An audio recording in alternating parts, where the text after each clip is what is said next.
राधे राधे। जय श्री श्याम। बंधुओं, आज हम आपके लिए बहुत ही ज्ञानवर्धक प्रसंग लेकर आए हैं। आज का प्रसंग है माता और पिता की सीख।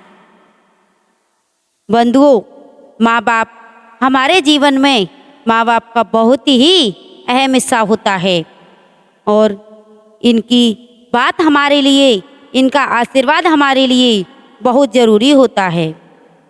इसी संबंध में मैं आपको एक कहानी सुनाती हूँ, लेकिन वीडियो शुरू करने से पहले आपसे एक विनती है कि जिसने भी हमारे चैनल को सब्सक्राइब नहीं किया है वह हमारे चैनल को सब्सक्राइब कर लें, क्योंकि आपका एक सब्सक्राइब हमारे लिए बहुत ही महत्व रखता है। बंधुओं, आपका ज़्यादा समय ना लेते हुए हम आज का प्रसंग शुरू करते हैं। एक गरीब पिता ने अपने इकलौते बेटे को खूब पढ़ा लिखा कर एक बड़ा इंसान बनाने का फैसला लिया था। पिता दिन रात मेहनत करता और अपने बेटे के पढ़ाई का खर्चा उठाता। बेटा भी खूब मेहनत और मन लगाकर पढ़ता था। एक दिन पिता का सपना सच हो गया। बेटा पढ़ लिख कर बहुत बड़ा आदमी बन गया और उसने अपना खुद का व्यवसाय शुरू कर लिया और उसमें बहुत सफल हो गया।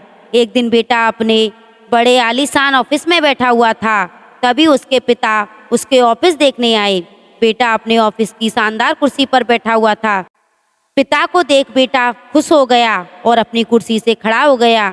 पिता ने बेटे को कुर्सी पर बिठाया और बेटे के पीछे खड़े हो गए और उसके कंधों पर अपना हाथ रखते हुए कहा, बेटा तुम्हें पता है कि दुनिया में सबसे शक्तिशाली इंसान का एहसास किसे होता होगा। पिता आगे कुछ और बोल पाते, तभी बेटे ने कहा, पिताजी मैं हूँ सबसे शक्तिशाली इंसान। पिता ने सोचा कि बेटा उन्हें ही सबसे शक्तिशाली कहेगा, लेकिन बेटे के इस जवाब से उन्हें बहुत निराशा हुई। ठीक कहा बेटा।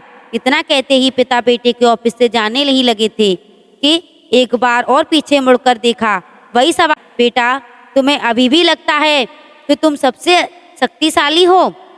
बेटे ने कहा, नहीं पिताजी, इस दुनिया में अगर कोई सबसे शक्तिशाली है तो वो आप हो, लेकिन अभी तो तुमने कहा था कि तुम ही सबसे शक्तिशाली हो। पिता ने फिर पूछा। वह बोला, हाँ मैंने इसलिए कहा था क्योंकि उस वक्त दुनिया के सबसे शक्तिशाली इंसान के हाथ मेरे कंधे पर थे, इसलिए उस वक्त खुद को सबसे शक्तिशाली महसूस में कर रहा था। बेटे का जवाब सुनकर पिता की आंखों में आंसू आ गए और उन्होंने अपने बेटे को गले लगा लिया। बंधुओं, इसीलिए कहते हैं कि माँ बाप की अहमियत हमारी ज़िंदगी में बहुत होती है। इस कहानी से हमें यह सीख मिलती है कि अगर हमारे माँ बाप हमें पढ़ा लिखा कर कुछ योग्य बना दें तो हमें उनका एहसान मानना चाहिए और उनको तुम्हारी ज़रूरत हो तो उनका सहारा बनना चाहिए। बंधुओं, अगर आपको हमारी वीडियो अच्छी लगी हो तो हमारे चैनल को सब्सक्राइब, वीडियो को लाइक अवश्य करें और इसको अपने दोस्तों के साथ शेयर भी करें। धन्यवाद।